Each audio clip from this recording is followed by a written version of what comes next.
อย่าปล่อยให้โอกาสผ่านไปนะครับพี่น้องกิจการบทที่24ข้อ25ขณะเปาโลบรรยายถึงความชอบธรรมการควบคุมตนและการพิพากษาที่จะมาถึงเฟลิกซ์ก็กลัวและกล่าวว่าพอแค่นี้ก่อนท่านไปได้ไว้มีโอกาสเราจะเรียกท่านมาอีกเฟลิกซ์เป็นผู้ปกครองชาวโรมันที่เหี้ยมโหดและไร้ศีลธรรมในแคว้นยูเดียซึ่งอัครสาวกเปาโลมีโอกาสแบ่งปันความจริงของพระเจ้าด้วย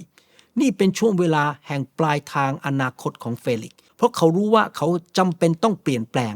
พระเจ้ากำลังตรัสกับหัวใจของเขา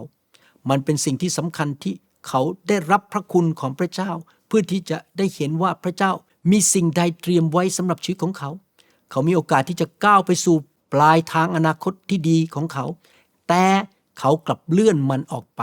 และไม่มีทางรู้ได้เลยว่า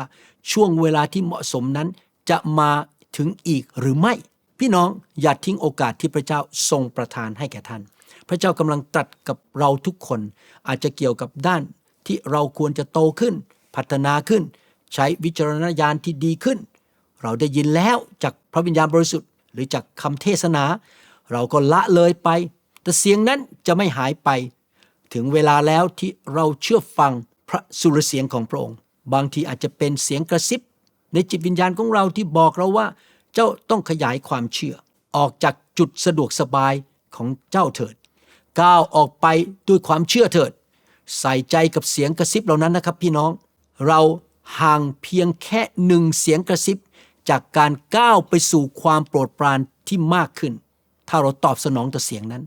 การมีอิทธิพลที่ดีมากขึ้นทรัพยากรที่มากขึ้นและสิ่งดีที่สูงกว่าที่เราเคยจินตนาการไว้เสียอีกให้เราตอบสนองต่อพระสุรเสียงของพระเจ้าได้ไหมครับ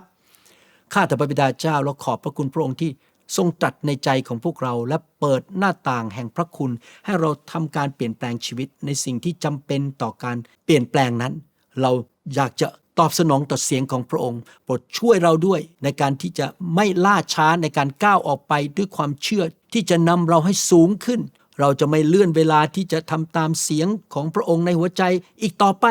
และจะไม่แก้ตัวว่าเราขอเวลาที่เหมาะสมกว่านี้เราจะเชื่อฟังพระองค์ทันทีในนามพระเยซูเอเมน